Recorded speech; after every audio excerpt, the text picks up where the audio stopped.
जय श्री राधे। पूज्य श्री सद्गुरुदेव भगवान के चरणों में प्रणाम। पूज्य श्री भाई जी कहते हैं, मनुष्य का जन्म विषय भोगों के लिए नहीं परंतु परमात्मा की प्राप्ति के लिए है। जो परमात्मा की प्राप्ति के लिए प्रयत्न करता है बस वही यथार्थ मनुष्य है। परमात्मा की प्राप्ति मनुष्य का जन्म सिद्ध अधिकार है। मनुष्य जन्म के उद्देश्य और जन्म सिद्ध अधिकार को भूल जाने वाला मनुष्य पशु से भी अधिक पशु है। वह नर पशु जीवन को व्यर्थ खोता है, पाप कमाता है, दुख और अशांति भोगता है और अंत में मनुष्य जन्म को नष्ट करके पाप का बोझ बांधे फिर जन्म मृत्यु के लंबे चक्कर में चला जाता है। मनुष्य जन्म बहुत ही दुर्लभ है। जन्म मृत्यु के बहुत लंबे मार्ग को तय करने पर कहीं भगवान की कृपा से ही प्राप्त होता है। इसे यूं नष्ट कर देना आत्महत्या से बढ़कर पाप है। मनुष्य जीवन बहुत लंबा नहीं है। हर एक सांस में यह कम होता जा रहा है। न मालूम हाथ में आया हुआ यह मनुष्य जन्म का दुर्लभ अधिकार किस क्षण छिन जाए, फिर बहुत पछताना पड़ेगा और पछताने से कुछ बनेगा भी नहीं। इसलिए क्षण भर की भी देर न करके भगवान की प्राप्ति के प्रयत्न में लग जाओ। विषय भोग तो सभी जन्मों में मिलते हैं, भगवान की प्राप्ति तो इसी जन्म में हो सकती है। विषय भोगों के लिए मत छटपटाओ, जी मत ललचाओ भोगों की रमणीयता पर। याद रखो, जैसे दीपक की जलती हुई लौ को रमणीय देखकर पतंगा उसमें पड़कर भस्म हो जाता है, वही गति विषयों की आग में पड़कर तुम्हारी भी होगी। कानों से भगवान का नाम, गुण, लीला और धाम का महत्व सुनो, तत्व का रहस्य सुनो। आँखों से उनके भक्तों के और संतों के तथा उनके मंगलमय विग्रहों के दर्शन करो।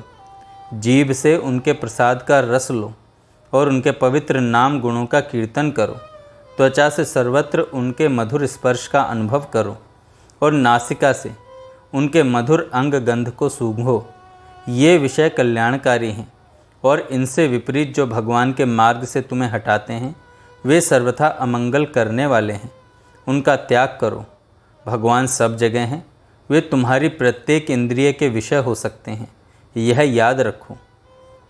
संसार के जीवन के लिए जिन आवश्यक विषयों की ज़रूरत हो उन्हें ग्रहण करो, परंतु उनमें फंसो मत।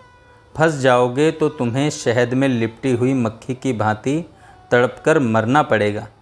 विषयों में आसक्त मत हो। शहद से अलग बैठी हुई मक्खी की भांति आवश्यकता अनुसार विषय ग्रहण करके उससे बिल्कुल अलग हो जाओ।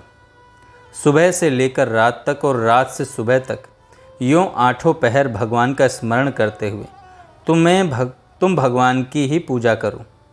भगवान की यह 8 पहरी पूजा ही जीवन की सार्थकता का प्रधान साधन है। आज सवेरे अलग बैठकर भगवान से प्रार्थना करो। प्रार्थना के समय मन को खाली कर दो।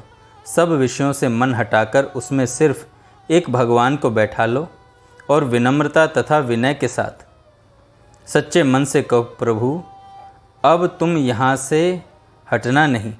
मैं हटाना भी चाहूँ तो न हटना। मेरा प्यारा बनकर कभी दूसरा कोई आना भी चाहे तो उसे मत आने देना। बस तुम ही मेरे प्रियतम हो, तुम ही मेरे सर्वस्व हो।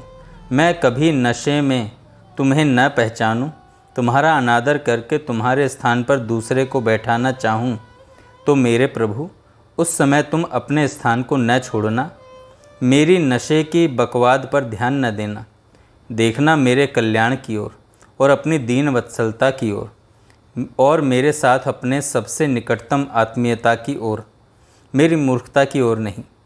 जब कभी भगवान का स्मरण हो उसे पकड़ रखने की चेष्टा करो। जैसे कंगाल भाग्य से मिले हुए धन को प्राणों की तरह रखता है, उसी प्रकार भगवान के स्मरण रूपी धन की प्राण देकर भी रक्षा करो। जय श्री राधे।